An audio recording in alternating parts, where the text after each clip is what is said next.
반갑습니다. 송재준입니다. 민주당의 전당대회가 끝이 났죠. 모두가 다 예상했던 결과는 나왔습니다. 그리고 이제 예상치 못했던 결과도 있었죠. 이현주가 아무래도 떨어지지 않을까라고 하는 예측이 됐었는데 0.2% 차이로 이제 정봉주를 누르고 오히려 이현주가 최고위원이 됐고 정봉주는 6등으로 끝을 냈습니다. 이거를 지금 둘러싸고 계속해가지고 여러 가지 얘기가 나오고 있어요. 특히나 정봉주 같은 경우는 막판에 가가지고 이재명에 대해서 폭로를 할 수 있었던 근거가 뭐였겠습니까? 뭐 한마디로 얘기해서 민주당 같은 경우는 누적 득표를 따지다 보니까 내가 이게 좀 왁구 굴려 보니 이 머리 좀 써 보니 암만 뭐 내가 이렇게 이재명을 좀 견제한다라고 해도 나한테 동의하는 사람들도 조금 있을 것이고, 그리고 또 정봉주 같은 경우도 팬층이 어느 정도 있잖아요. 김어준이도 뭐 그렇게 얘기하더만 그 팬층이 조금 있고 하니 서울 경선에서 아무리 내가 뭐 이재명을 견제한다라고 해도 뭐 몰표가 그냥 뭐 이현주한테 가는 일은 없을 거다라고 예상하고 그런 얘기를 했겠죠, 그렇죠? 근데 이제 문제가 뭐였습니까?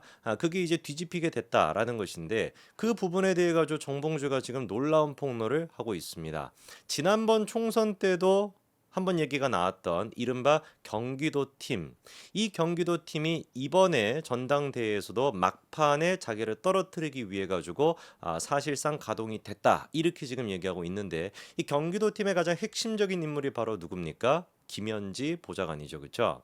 김현지 씨 기억이 날 겁니다. 이재명과는 진짜 평생직이다라고 얘기해도 과언이 아닐 만큼 성남시장일 때부터 끈끈한 관계를, 끈적한 관계 아니고요, 끈끈한 관계를 유지해왔던 사람이 김현지 씨고, 가장 또 최근에 논란이 됐었던 거는 이른바 전쟁입니다라고 검찰이 이재명에 대한 이제 기소를 했었을 때 전쟁입니다라는 얘기가 또 화제가 됐던 게 김현지죠. 그렇죠? 한번 우리가 봐야 되겠죠. 도대체 정봉주가 뭐라고 폭로를 했는지, 그리고 경기도 팀 내에 김현지라고 하는 인물이 어떤 역할을 맡아왔던 것인지 한번 우리가 좀 봐야 되겠습니다. 자, 이번에 좀 재미나다라고 해야 되나, 기괴한 얘기 한 가지가 있었는데, 서범수 국민의힘 사무총장이죠. 서범수 총장이 이런 얘기를 했습니다. 국민의힘 그 원내대책회의에서 이재명이 이제 그 당대표가 연임이 되고 난 뒤에 화환 같은 게 이제 또 이렇게 막 나열이 돼 있었나 봐요. 근데 그 화환을 보니까 좀 이상한 사람들이다라고 표현하던데, 무슨 내용이 적혀 있길래 이상한 사람들이다라고 사무총장까지 얘기하는지를 보니까, 강이 보이면 리버뷰, 바다가 보이면 오션뷰, 이재명이 보이면 알러뷰. 뭐 이렇게 화환에 적혀 있대요. 뭘 할 말이 없는데. 그러면서 이제 그 서사무총장이 세상이 이상하게 돌아가고 있다라고 얘기하시던데. 그러면서 또 이제 뭐라고 화환이 또 적혀 있는지를 보니까, 대한민국 바다는 동해, 남해, 서해, 그리고 이재명 사랑해, 이렇게 돼 있대요. 모르겠습니다. 이게 이제 약간 좀 개딸 감성인지는 모르겠지만, 약간 좀 뭐라고 해나, 북한에서 좀 나타나는 그런 좀 뉘앙스 느낌도 있네요. 약간 김일성 대학 같은 데 가면은 뭔가 이런 화환이 있지 않을까 싶을 법한 그런 좀 대도 안 되는 뭐 그런 지금 이제 얘기들이 있는 것 같습니다. 그리고 이재명 같은 경우는 취임한 지 지금 하루 만에 또다시 대통령과 쓸데없는 논쟁을 또 불러일으키고 있는데, 이른바 이제 축하난과 관련된 논란입니다. 대통령실 관계자 같은 경우는 이번에 했던 얘기가, 아침부터 정무수석이 이재명한테 이제 대통령 명예 축하난을 전달하기 위해서 연락을 계속했는데 뭐 언제 갖다 줄지, 그리고 또 이제 같이 만나야 되니까 여러 차례나 그렇게 연락을 했지만 답을 주지 않았다. 그래서 오늘은 일단 전달이 어려울 것 같다. 이런 얘기를 이제 대통령실 관계자가 했거든요. 그랬더니만 민주당에서 바로 언론 공지를 통해 가지고 뭐라고 반박을 했냐? 전혀 사실이 아니다 라면서, 민주당은 정무수석의 이 대표 예방 일자와 관련해 조율 중이었고 축하난 전달과 관련해서는 어떤 대화도 나눈 바가 없다라고 하는데, 어떤 대화도 나눈 바가 없겠지. 전화를 안 받았다라고 하는데 어떻게 대화를 나누겠니? 바보 아닙니까 이거? 아니, 대통령실에서는 난을 전달하기 위해서 여러 차례 연락을 했는데 전화가 없었다라는 거 아니에요? 연락이 없었다라는 거 아닙니까? 근데 뭐가 근데 이게 뭐 전혀 사실이 아니래. 아무런 얘기가 없었다. 아무리 얘기가 없을 수밖에 없겠지. 전화를 안 받았으니까. 진짜 기가 막힙니다. 이런 거를 가지고 지금 이제 또 씨름하고 앉아 있는 게, 이게 지금, 아이고, 이러면서 무슨 뭐 이분 열 때마다 뭐 민생이다 뭐다 막 그딴 소리 나고 앉아 있지, 축하난 해 가지고서 정쟁용으로 쓰는 게 이게 지금 민주당의 수준인데, 이런 인간이랑 윤석열 대통령이 만나 가지고 뭔 놈의 뭐 또 뭐 민생 회담을 할 수가 있겠습니까? 대도 안 되는 소리지. 자, 그다음에 이제 또 중요한 게 정봉주가 계속해서 폭로를 이어가고 있다라는 것인데, 이번에 이런 얘기를 했습니다. 막판에 전국적으로 조직된 움직임에 자기가 패배한 것 같다라는 거예요. 이 뭔 소린지를 보니까 선거 막판 전국적으로 조직된 움직임으로 인해서 자기가 패배했다는 것이죠. 전당대회 마지막 주를 기점으로 정봉주는 안 된다라고 하는 조직적인 움직임이 전국으로 퍼지게 됐다라는 거예요. 실제로 뭐 알고 계시는 것처럼 마지막 주 바로 직전까지만 하더라도 정봉주가 경기도에서 했었던 그 이제 전당대회 같은 경우도 꽤 득표수가 많이 나왔습니다. 근데 이미 그때가 언제였습니까? 이재명에 대해서 폭로를 했던 게 그 전주거든요. 그 전주 주말 정도쯤에 한창 이게 시끄럽고 그 다음 주에 경기도에서 이제 그걸 할 때도 꽤나 득표를 많이 받았던 게 정봉주인데 갑자기 막판에 가가지고 서울에서 같은 경우는 뚜껑을 열어보니까 2등을 달리고 있던 누적표가 2등을 하고 있던 사람이 6등이 돼버리니까 누가 보든지 간에 둘 중에 하나 아니겠습니까? 뭐 민주당 애들이 좋아하는 무슨 뭐 선거 조작, 가짜 선거인가? 뭐 뭔 선거인데? 뭐 그런 선거를 했다든지 그게 아니라고 한다면 조직적으로 정말 조직적으로 치밀하게 움직여가지고 정봉주에 대한 사실상 표를 완전히 다 빼앗가지고 이현주한테 몰표를 줬다 이렇게 보는 게 합리적인 거겠죠. 그럼 질문이 드는 거는 도대체 누가 그거를 했냐라는 것인데 그 정도까지 개딸들에 대해서 전국적으로 민주당을 확 장악하고 있는 사람이 누구냐 이게 이제 질문이잖아요. 그랬더니만 이제 그 정봉주가 뭐라고 얘기를 하냐 이 대표를 비롯해 정봉주 측 관계자가 뭐라고 하냐 이 대표를 비롯해 경기도 라인으로 불리는 이 대표 측근들이 특정 후보를 찍어야 한다며 전화를 돌리거나 전국을 돌아다니면서 좌표 찍기로 했다. 여기서 말하는 특정 후보라고 하는 게 이현주입니다. 이런 활동들이 선거 막판 전국적인 움직임으로 커지게 됐다. 그러니까 누가 주도를 했다라는 거예요? 경기도 라인이.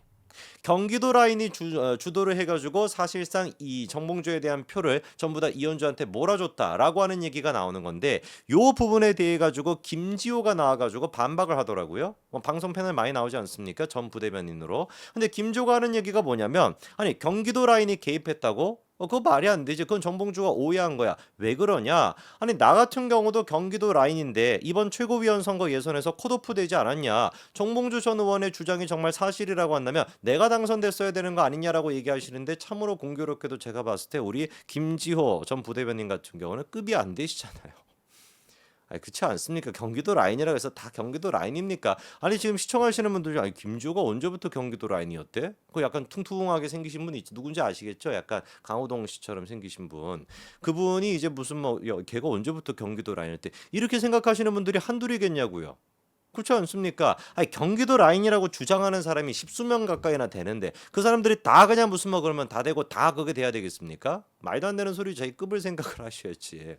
실질적으로 우리가 경기도 라인이라고 했었을 때 언급이 되는 사람이 누굽니까? 정진상, 김용, 김현지, 김남주 요 4명 정도가 이제 그건 것이지 김지호 같은 경우는 지난번에 같은 경우도 캠프 홍보를 담당했다라고 하는데 아무도 솔직히 몰랐죠. 그렇죠? 뭐 누가 알겠습니까? 여기 이제 몇 명 좀 더 우리가 눈에 띄는 사람이 있네. 정진상, 김용, 김현지, 이화영 그다음에 강의원이라고 하는 사람 그 약간 좀 해골 바가지 같이 생긴 사람 있잖아요. 강의원 뭐 이런 사람들 정도가 우리가 경기도 라인이다라고 얘기할 수 있는 것이지 사실 뭐 김조 같은 경우는 이재명의 최측근도 아니잖아요. 왜 알면서 그런 얘기를 합니까? 자 그래서 우리가 주목해 봐야 되는 게 이 김현지가 들어가 있는 경기도 라인이 또다시 전당대회까지도 이 역할을 하고 있는 거 아니냐라고 하는 얘기가 나오는 것인데 지난번 총선 때 같은 경우도 이재명 대표의 비선팀이 가동이 됐다. 그 비선팀으로 꼽혔던 게 세 사람이었습니다. 이한주, 정진상, 김현지 세 사람이었거든요.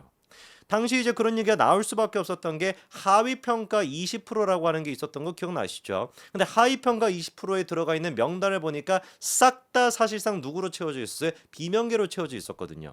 확률적으로 봤었을 때 비명계에만 유독 특이하게 뭔가 일을 제대로 못 해가지고 20% 들어간다. 이건 말이 안 되는 것이고 의도적으로 뭔가 점수를 어떻게 하고 기준을 어떻게 해가지고 비명계를 20%를 몰아넣었다. 이렇게 보는 게 상식적이지 않겠습니까? 그 얘기가 이제 당 내부적으로 민주당 내부적으로 나왔던 것이고요. 실제로 어떤 얘기까지도 있었냐? 이재명의 오랜 측근인 김현지 보좌관.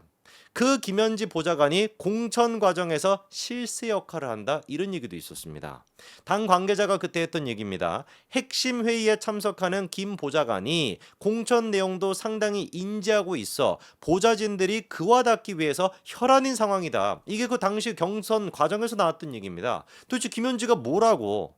그렇지 않습니까? 김현지는 그냥 보좌관에 불과한 것인데 이 여자가 도대체 뭐라고 공천에 대해서 사사뜻이 알고 있어가지고 사실상 그냥 국회의원들의 보좌관들조차도 제발 좀 김현지랑 뭔가 연결이 된다 이렇게 혈안이 돼 있었을 정도로 그렇게나 깊게 김현지가 뭐 했다라는 거예요. 공천에도 역할을 했다라는 얘기가 나왔었거든요.